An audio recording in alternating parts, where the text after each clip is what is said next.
Honorable Mohamed Sall. Donc, honorable député Abdoumbaou, vous avez la parole. Honorable Birima Mangara se prépare.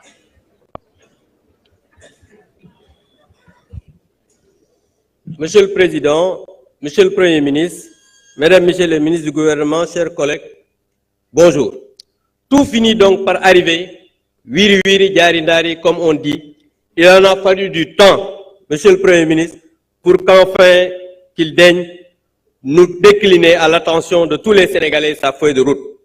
Il n'avait pas eu le courage de faire sa déclaration de politique générale face à la précédente Assemblée, préférant être entouré de son clan, pensant qu'à présent il peut être à l'abri des questions qui fâchent. Vous venez de nous infliger le résumé que vous aura peut-être concocté le cabinet Performance, mais Monsieur le Premier ministre, la question est celle-ci. Doit-on, peut-on vous croire? Je pense que non.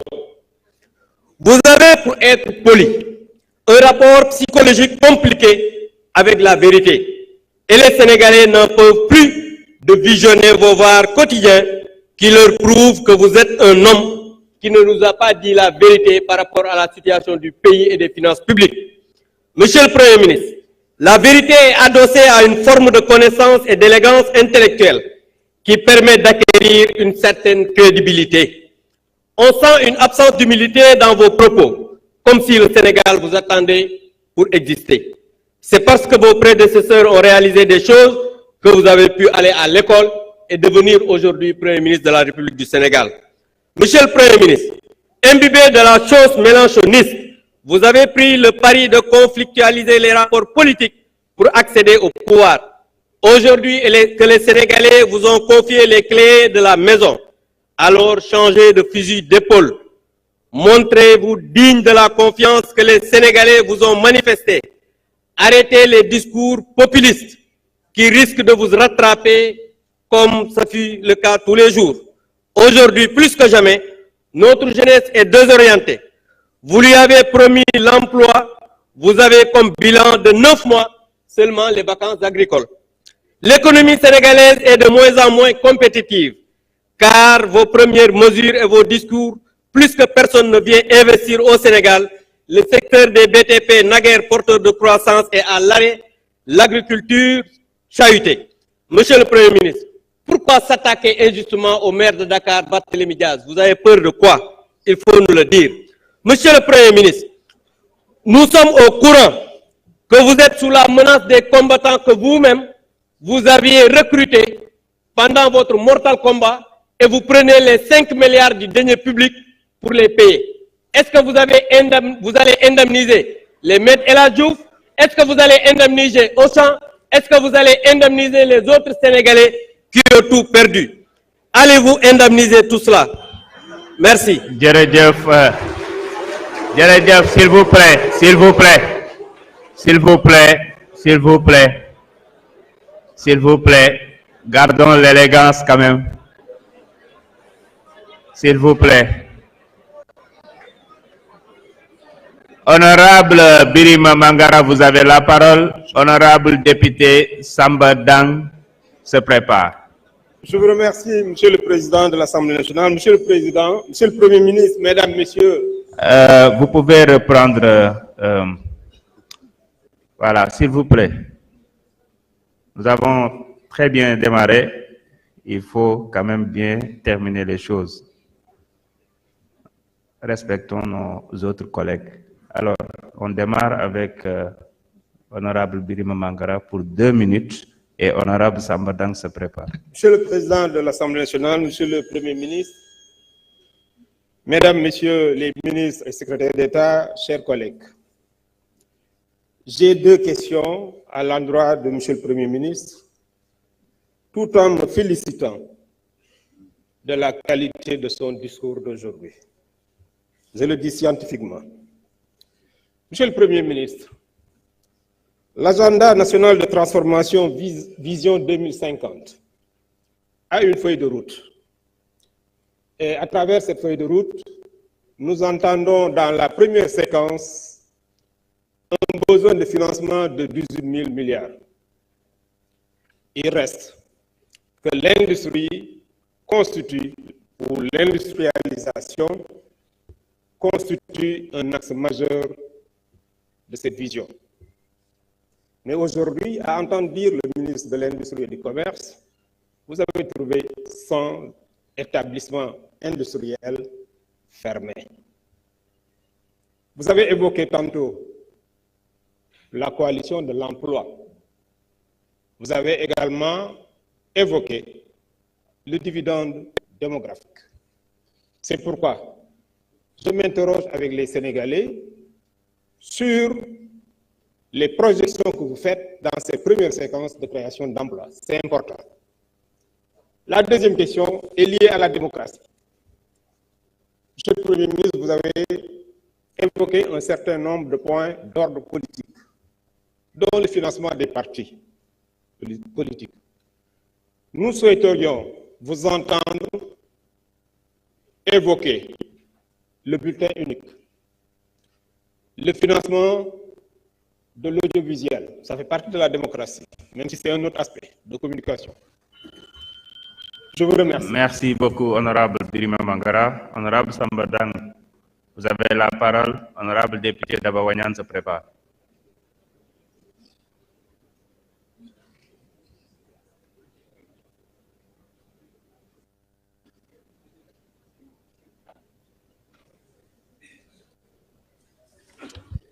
Auzu billahi minash shaitanir rajim. Bismillahir rahmanir rahim. Wa salatu wa salamu ala rasulillahi sallallahu alayhi wa sallam. Sëñ Mountakha yàlla fi yàgg loolu te wér. Sëñ Moustapha Mohamed borom nii boo ji yàlla na ko yàlla sàmm njaboot gi yëpp. Monsieur le Premier ministre, monsieur et madame les ministres, donc chers membres du gouvernement, chers collègues, honorables invités, nous vous saluons. Ñu ngi leen di nuyu bu baax a baax leen sant leen gërëm ci teewaay bi. Monsieur le Premier ministre, gàcce ngaalaama, félicitations. Lu njiin njaaga yow yaay njaag.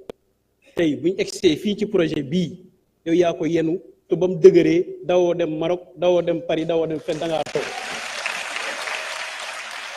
Monsieur le Premier ministre, xam nga nit moom bu dëngee ba mel ni garabu yoo wala mu raw garabu yoo da nga koy jox ñaari sonkomol ñetti joomaay silin bàyyi ko mu dem yoonam. Monsieur le Premier ministre, fii amul compensation financière dafa jeex ndax compensation financière moom moo doon tas Yewwi Askan Wi mais fii compensation financière du fi daw. Donc loolu ñun fekk nañ fi nañ continuer ci leneen. Monsieur le Premier ministre, xam nga ñun zone centre mooy pôle territoire agro-industriel da ngeen ko développé ci mbéy développé ci sàmm ak leneen. Monsieur le Premier ministre, bu ñu bëggee développé mbéy Saloum il faut Saloum am ndox. Saloum dafa mar ñàkk ndox parce que tey jii ni ñuy wax ak yow boo demee Médina Sabakh Félix Sou mu ngi toroxal askan bi.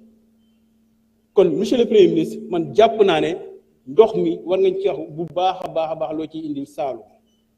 Beneen bi mooy monsieur le Premier ministre, bu fekkee da ngaa bëgg a développer lii di élevage biir Saloum ci biir agropole industriel bi il faut sàccum jur gi nga wax ñu ci carrément lan nga ci war a indi ndaxte sàccum jur gi sonal nañu trop Saloum. Monsieur le Premier ministre, agropole industriel boobu noonu nga xam ne moom moo nekk Saloum jàpp nañ ne tey lépp loo xam ne war nañ ko faa mun a def il faut lii nga xam ne mooy courant nga jàpp lañ ci bu baax a baax te courant ñu ngi ciy bëgg a dee ndax kii di ERA mu ngi bëgg a rey askan wi fii ci Saloum. waaye beneen bi mooy monsieur le Premier ministre par rapport au désenclavement ndaxte tey jii ni ku wax Saloum xam ne wax dëgg yàlla dëkk yu bëri pour ñu lëkkalante problème la toog bu ñu defaree lii nga xam ne moom mooy gàncax bi defar ko ba mu baax pour ñu yóbbu ko problème day am te jàpp naa ne kon loolu lu ñu war a mën a jóg la ba nga xam ne dinañ ci indi ay coppite.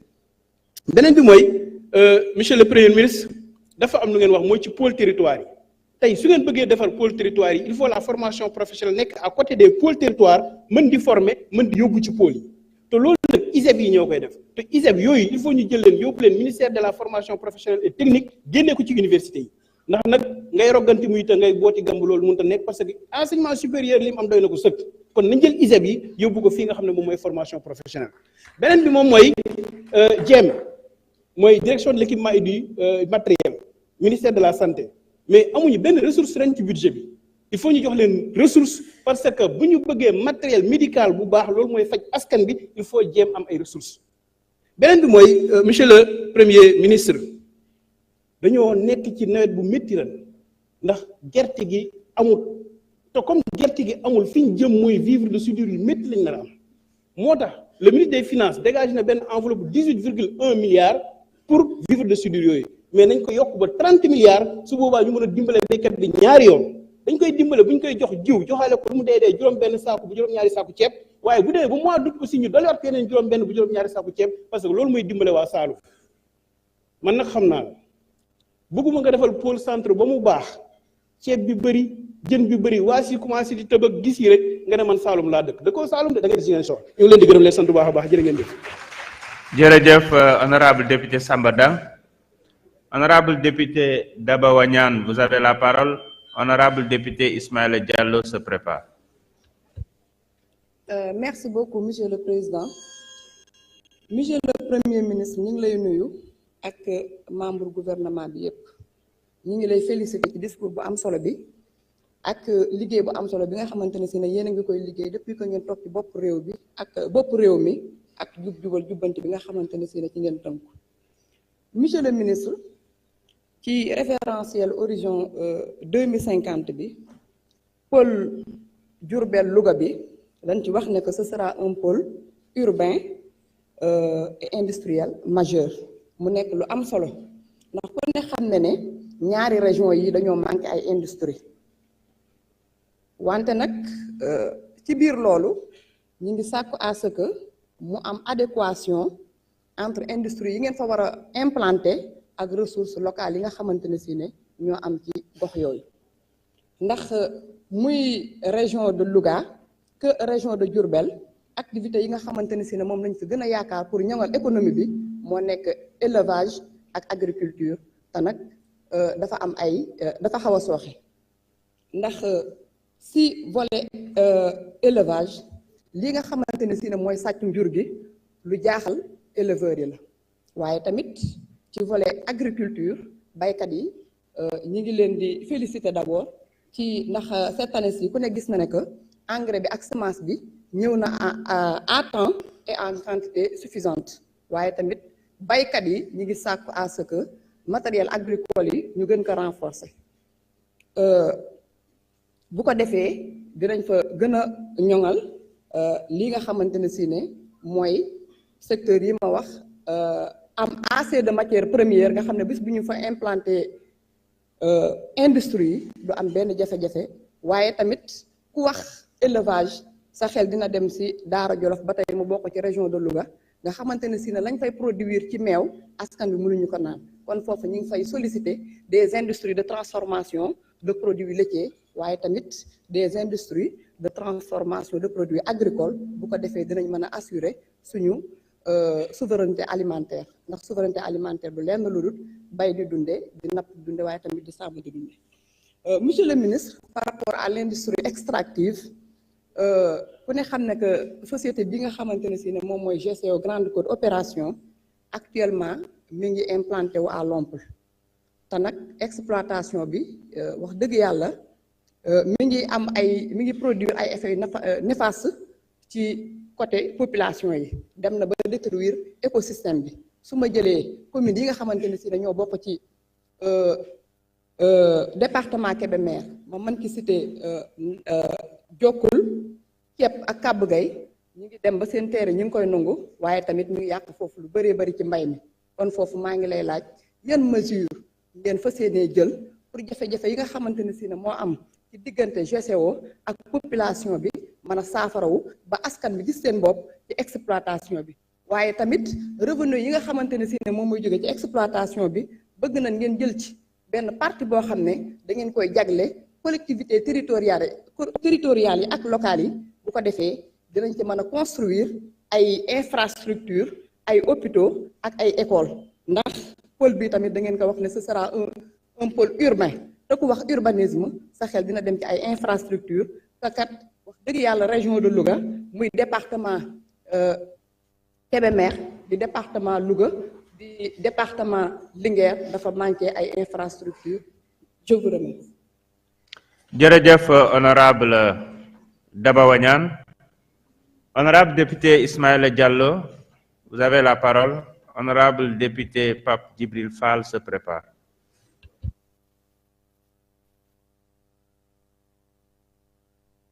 Merci beaucoup, Monsieur le Président. Assalamu alaikum wa rahmatullahi ta'ala wa barakatuh. Monsieur le Premier ministre, nuyu naa la nuyu les membres du gouvernement yëpp nuyu mes collègues députés ak invités yi fi nekk yëpp. Monsieur le Premier ministre, vous avez fait un discours révolutionnaire. Vous avez fait un discours révolutionnaire, je peux le dire, et j'entends un gouvernement révolutionnaire. Mais il y aura toujours une coalition disqualifiée de la hargne, de la rogne, de la haine, qui parlera toujours. Xam nga li wala li chanteur bi doon wax picc picc ndoo bi njaay ramato bi da ciy naawandoo rek waaye xam ngeen ne majorité écrasante bi ramato suppléant boobu da ciy naawandoo rek. Xam nga lu tax moo wax ko, vous avez une vision claire de la situation. Nous pouvons partir de 2014 mu ñëw le seul homme politique bi nga xam ne dafa bind livre pétrole et gaz la commencé. Li may rappeler mooy mu ngi mel ni yàlla wàccee maam Adama ne ko bàyyee naa la wàllum gi il faut dompter la nature mu jiitu suñu pétrole et gaz xam ne ñun daaf am yàlla lu ñu may muy richesse boo xam ne dañ ko war a sàmm.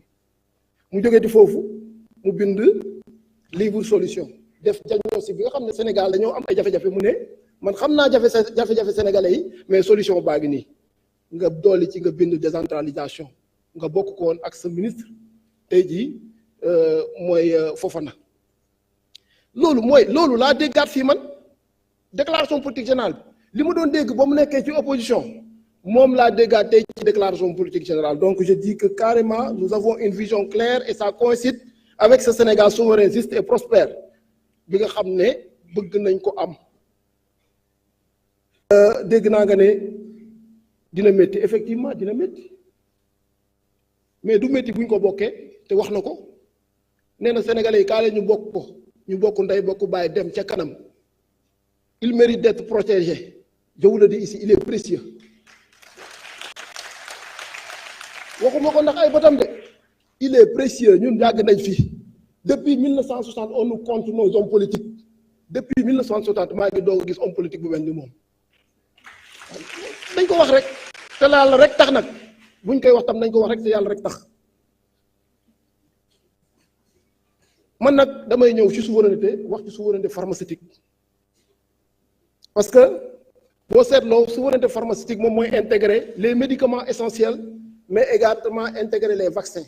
Mais dafa am lu ma seetlu mooy Covid bi bu mu dalee suñu kaw ba léegi ñun dañoo topp vaccin yi rek ba fàtte ne nous avons besoin aussi de médicaments essentiels pour les maladies chroniques. Diabète mu ngi ñuy bëgg a rey, tension mu ngi ñuy bëgg a rey, yeneen ak yeneen mu ngi ñuy bëgg a rey te ñun dañuy jéggaani suñuy garab 90% de nos médicaments tey jii dañ koy jéggaani. Ba tax na bëggoon naa ñu bàyyi xel la souveraineté pharmaceutique fexe ba accompagner les industriels parce que y a des champions sénégalais yoo xam ne taxaw nañ pour mettre en place des industries pharmaceutiques, à savoir Teranga Pharma, il y a Sakofi Pharma, il y a Parenteris, il y a aussi Médis. Qu'on les accompagne, xam naa ne temps bi du fi xeej mais su ma ñëwee deuxième tour dinaa dugg ci détail pour expliquer comment on va faire. Merci beaucoup. Merci beaucoup honorable député Ismaïla Diallo. Honorable député Pape Djibril Fall man nga ñëw jël kaddu. Honorable député Amadou Diallo numéro 2 man nga waajal.